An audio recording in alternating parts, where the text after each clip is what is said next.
ಅನ್ಸಿದ್ಯಾ ಅವ್ರು ದರ್ಶನ್ ಅವರು ಅಟ್ಲೀಸ್ಟ್ ಮುಂದೆ ಬಂದು ಈ ತರ ಸಂದೇಶಗಳನ್ನ ಕಳಿಸ್ಬೇಡಿ ಅಂತ ಅವ್ರು ಹೇಳ್ತಾ ಇಲ್ಲ, ಎಲ್ಲರ ಆಗ್ರಹ ಎಲ್ಲರ ಯೋಚನೆ ಏನಪ್ಪಾ ಅಂದ್ರೆ ಅಟ್ಲೀಸ್ಟ್ ಸುಮ್ಮನಿರಲ್ಲ ಮಾಡಿದ್ರೆ ತುಂಬಾ ಒಳ್ಳೇದು, ಬಟ್ ಯಾಕೆ ಮಾಡ್ತಿಲ್ಲ ಅಂತ ನನಗೂ ಗೊತ್ತಿಲ್ಲ.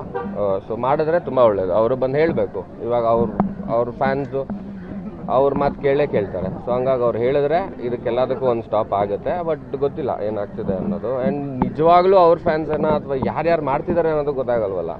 ಅಲ್ಲ ಏನಾಗ್ತಿದೆ ಅವ್ರು ಏನಕ್ಕೆ ಮಾಡ್ಸಕ್ಕೆ ಹೋಗ್ತಾರೆ? ಅಂಥ ವ್ಯಕ್ತಿ ನನಗೆ ಗೊತ್ತಿರೋ ಮಟ್ಟಿಗೆ ಆ ಥರ ಅಲ್ಲ.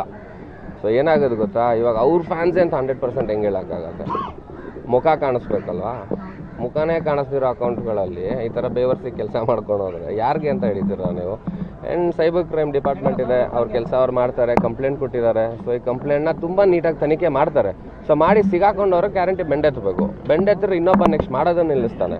ಮತ್ತು ಏನಾಗುತ್ತೋ ಇವಾಗ ನಮಗೆ ಭಯ ಆಗುತ್ತೆ. ನಾವು ಯಾರ ಬಗ್ಗೆ ಏನಾದ್ರು ಕಮೆಂಟ್ ಮಾಡಬೇಕು ಅಂದ್ರೆ ಭಯ. ಯಾಕೆ ಗೊತ್ತಾ, ನಾನು ಹೆಂಡ್ತೀನಿ, ನನ್ನ ಮಗು, ನಮ್ಮ ತಾಯಿಗೆ ಸಂಬಂಧನೇ ಇರಲ್ಲ, ಅವ್ರ ಬಗ್ಗೆ ಮಾತಾಡ್ತಾರೆ ಅಲ್ವಾ? ಇವಾಗ ಆ ಖಂಡಿತವಾಗ್ಲೂ ಕೋಪ ಬಂದೇ ಬರುತ್ತೆ ಅಲ್ವಾ? ಸೊ ಅದು ಮಾಡಬಾರ್ದು, ನಿಲ್ಲಬೇಕದು. ಸೊ ನಿಂತರೆ ತುಂಬ ಒಳ್ಳೆಯದು.